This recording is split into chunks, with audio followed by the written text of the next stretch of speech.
السلام علیکم ناظرین کرام، نئی ویڈیو میں آپ کو خوش آمدید کہتے ہیں۔ آپ جانتے ہیں کہ اسلام آباد ہائی کورٹ کے 6 ججز کے خط نے ایک تہلکہ مچایا۔ قاضی صاحب حکومت وقت اور ان کے سہولت کار اس وقت گرم توے پہ لوٹ پھوٹ رہے ہیں۔ اسی دوران لاہور ہائی کورٹ سے ایک اور نئی خبر آئی ہے جس نے آگ لگا دی ہے۔ اس کی تفصیل میں جانے سے پہلے میں آپ کو فل کورٹ میٹنگ کا احوال بتانا چاہتا ہوں۔ پوری پاکستانی قوم یہ کہہ رہی ہے کہ یہ 6 ججز ہیرو ہیں اور انہوں نے بہادری کی نئی مثال قائم کی ہے، گو کہ انہوں نے کوئی دعویٰ نہیں کیا، انہوں نے کوئی عوامی تقریر نہیں کی، انہوں نے کوئی باہر آ کے ہیرو بننے کی کوشش نہیں کی، کوئی پریس کانفرنس نہیں کی۔ انہوں نے بس حقائق اپنے بڑوں کے سامنے رکھے کہ یہ ایشوز ہیں۔ آپ کہتے تھے کہ شوکت عزیز صدیقی کے ساتھ غلط ہوا، یہی کچھ اسلام آباد ہائی کورٹ میں ہمارے ساتھ بھی ہو رہا ہے، اور ہماری اپنی ایجنسیاں ہمیں بلیک میل کر رہی ہیں، ISI اس میں ملوث ہے۔ اب ان 6 ججز نے اسی عدالت کو اپروچ کیا، اسی جج کو اپروچ کیا، لیکن ذرا طرز عمل کا فرق دیکھیں۔ اس لیے کہتے ہیں کہ جب آپ کے پاس اختیار یا اقتدار آتا ہے تو آپ بے نقاب ہو جاتے ہیں، آپ کی اصل اوقات اور وقت لوگوں کے سامنے آ جاتی ہے۔ ناظرین کرام، آپ جانتے ہیں کہ 2 دن مسلسل فل کورٹ میٹنگ ہوئی سپریم کورٹ آف پاکستان کی۔ گزشتہ روز اس کا اعلامیہ آیا جس کا خلاصہ یہ ہے کہ قاضی صاحب نے اپنے ججز کو انصاف دینے کی بجائے حکومت کو کہا کہ آپ ان کو انصاف فراہم کریں۔ اب اس میٹنگ میں ہوا کیا؟ وسیم صاحب مشہور جرنلسٹ ہیں، وہ لکھتے ہیں کہ مصدقہ اطلاعات ہیں کہ اسلام آباد ہائی کورٹ کے ججز کے خط لکھنے سے قبل چیف جسٹس کو صورتحال کا مکمل ادراک تھا، یعنی قاضی فائز عیسیٰ کو پہلے سے علم تھا۔ چیف جسٹس عامر فاروق کے ساتھ مل کر ان ججز پر سخت دباؤ ڈالا گیا کہ وہ یہ خط نہ لکھیں۔ 6 ججز میں سے ایک خاتون جج کو بھی اس دوران انتہائی دباؤ کا سامنا کرنا پڑا۔ 27 مارچ کے فل کورٹ اجلاس کے دوران خط پر گفتگو ہو رہی تھی۔ میں نے کل بھی بتایا تھا اشفاق صاحب اور دیگر صحافیوں کے حوالے سے جنہوں نے دعویٰ کیا تھا کہ اجلاس کے دوران گرما گرمی ہوئی ہے۔ اب وہ پتہ چل گیا ہے کہ کیا گرما گرمی ہوئی، کیا ایکسچینج آف ورڈز ہوا۔ 27 تاریخ کو یعنی پہلے دن جب فل کورٹ میٹنگ جاری تھی تو وہاں پہ سپریم کورٹ کے ایک جج نے کہا کہ دا لیٹر رائٹنگ ججز آف اسلام آباد ہائی کورٹ آر ہیروز، یعنی جن ججز نے یہ خط لکھے ہیں وہ ہیروز ہیں، اور اس میں کوئی شک والی بات نہیں ہے۔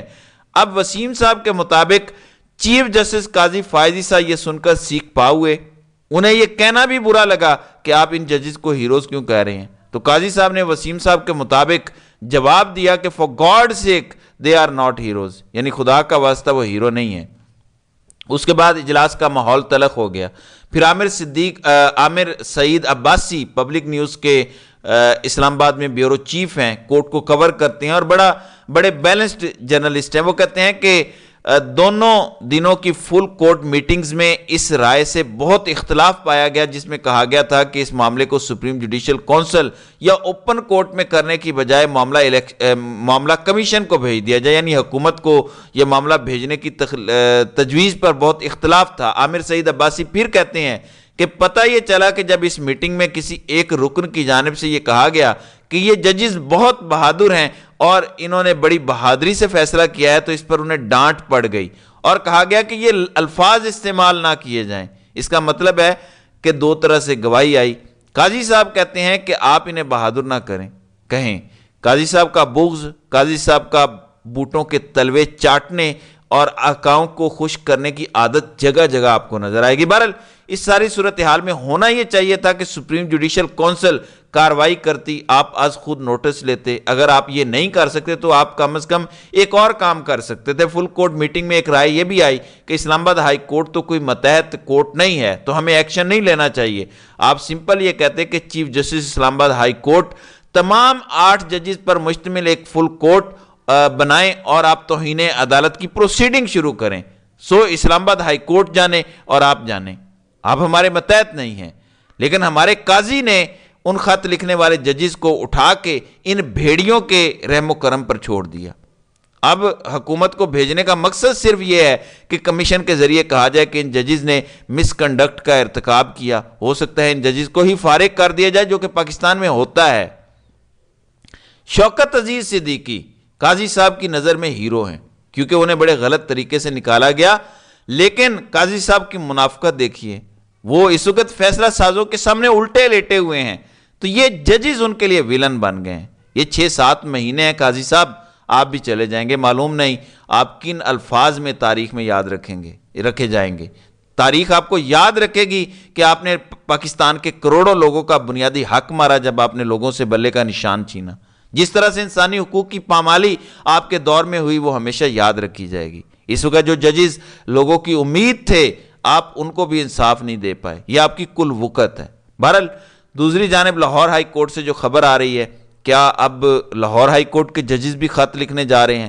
حسنات ملک نے کچھ دن پہلے لکھا تھا کہ کچھ معاملات کورٹس میں چل رہے ہیں، جس میں انہوں نے اسلام آباد ہائی کورٹ کا، پھر سپریم کورٹ کا اور اسی طرح لاہور ہائی کورٹ کا بھی حوالہ دیا تھا۔ آپ جانتے ہیں کہ کچھ دن قبل لاہور ہائی کورٹ کے جسٹس شاہد جمیل کا بھی ریزائن ہوا ہے۔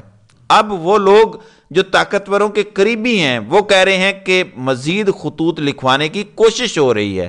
یعنی وہ یہ نہیں کہہ رہے کہ یہ ججز خود سے خط لکھ رہے ہیں، کیونکہ آسان طریقہ ہوتا ہے آپ کسی بھی چیز کو متنازع بنا دیں۔ تو ان کے مطابق کوشش یہ ہو رہی ہے کہ لاہور ہائی کورٹ کے 2 سے 3 ججز سے خط لکھوایا جائے اور یہ خط میڈیا کو لیک کیا جائے، اور اس کے لیے وہ الزام ثاقب نثار جو سابق چیف جسٹس ہیں ان پر لگا رہے ہیں۔ اب پٹواریوں کو تو ہر ایشو میں ثاقب نثار نظر آتے ہیں۔ شکر ہے کہ انہوں نے اسلام آباد ہائی کورٹ کے 6 ججز کے خط لکھنے میں ثاقب نثار کا نام نہیں لیا، گو کہ عمران خان کا لیا گیا کہ یہ عمران خان کے بیانیے کو سپورٹ کر رہے ہیں۔ آپ خود دیکھیں جسٹس بابر ستار کا کہاں تعلق ہے عمران خان سے، جسٹس سردار اعجاز اسحاق وہ تو رشتہ دار ہیں جسٹس سردار طارق مسعود کے، تو ان کا کیا تعلق ہے عمران خان سے؟ بہرحال لاہور ہائی کورٹ کے ججز یہ کرتے ہیں نہیں کرتے، لیکن دعویٰ ضرور سامنے آیا ہے کہ ثاقب نثار لاہور ہائی کورٹ کے 2 سے 3 ججز سے خطوط لکھوانے کی کوشش کر رہے ہیں کہ میڈیا کو لیک کریں۔ دوسرے الفاظ میں آپ یوں بھی کہہ سکتے ہیں کہ ممکنہ طور پر لاہور ہائی کورٹ سے بھی کوئی خطوط آنے والے ہیں، جس کی وجہ سے ابھی سے اچھل کود شروع ہو گئی ہے، اور سرکس کے بندر کی طرح جو فیصلہ ساز ہیں وہ اس کو متنازع بنانے کے لیے کچھ لوگوں کو آگے کر رہے ہیں، اور نام لیا جا رہا ہے ثاقب نثار کا۔ دوسری جانب اب شہباز شریف کا چہرہ اترا ہوا ہے۔ ایک جانب یہ ججز کے خطوط کا ایشو جو ہے وہ گلے کا پھندا بنا ہے، دوسری جانب آپ نے ایک بات نوٹ کی ہوگی، رانا ثناء اللہ کہتے ہیں کہ پیپلز پارٹی ہمیں پھنسا دے گی، حکومت تو بظاہر چل رہی ہے، وزارتیں بٹ رہی ہیں، سب کچھ ہے، لیکن بلاول زرداری کہاں پہ ہیں؟ وہ پاکستان پیپلز پارٹی کے چیئرمین ہیں اور اس حکومت کے اتحادی ہیں۔ ایسا تو نہیں ہے کہ وہ حکومت سے الگ ہیں، وہ اس حکومت کے اتحادی ہیں۔ ان کے والد صاحب صدر ہیں، وہ نون لیگ کے ساتھ ہیں، لیکن وہ کئی دنوں سے غیر حاضر ہیں۔ ایون 23 مارچ کو نیشنل پریڈ میں بھی بلاول کہیں نظر نہیں آئے۔ اس کی وجہ کیا ہے؟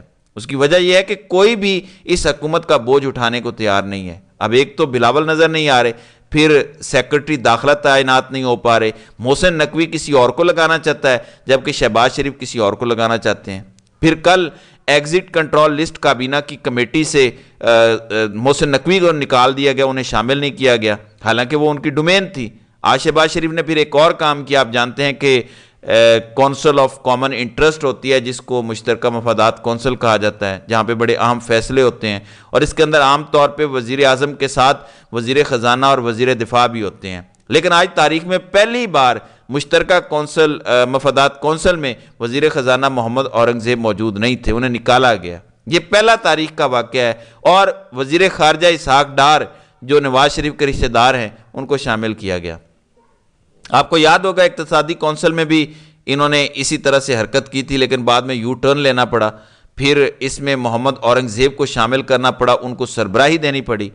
اب آپ نے وزیر خزانہ اورنگزیب کو الگ کر کے وزیر خزانہ اسحاق ڈار کو شامل کر کے 8 رکنی مشترکہ مفادات کونسل تشکیل دے دی ہے، جسے وزیر اعظم خود چیئر کریں گے، جس میں بلوچستان، خیبر پختونخوا، پنجاب اور سندھ کے وزرائے اعلیٰ شامل ہیں۔ اس کے علاوہ فارن افیئر کے منسٹر اسحاق ڈار ہیں، جبکہ وزیر دفاع خواجہ آصف اور امیر مقام بھی ہیں۔ اب سوال یہ ہے کہ شہباز شریف تو اتنے جوگے نہیں ہیں، کون ہے جو شہباز شریف سے یہ سب کروا رہا ہے؟ یا کیا حکومت انگلی کٹوا کے شہداء میں اپنا نام لکھوانا چاہتی ہے کہ دیکھیں ہم بڑے اینٹی اسٹیبلشمنٹ ہیں؟ دیکھیں بات بڑی سادہ سی ہے، اگر اورنگزیب صاحب آپ کے منسٹر نہیں ہیں تو آپ نے ان کو وزیر خزانہ لگایا کیوں ہے؟ اور یہ جو دکھایا جا رہا ہے کہ شہباز شریف بڑے پاورفل ہیں، یہ ڈرامہ نہیں چلے گا۔ عوام آپ کے مکروہ چہروں سے اچھے سے واقف ہے۔ بہرحال دیکھتے ہیں کہ شہباز شریف اس معاملے پر کتنی جلدی یو ٹرن لیتے ہیں۔ تو ناظرین اکرام، آپ کی اس ویڈیو کے حوالے سے کیا رائے ہے؟ آپ اپنی رائے کا اظہار کامنٹ سیکشن میں ضرور کیجیے گا۔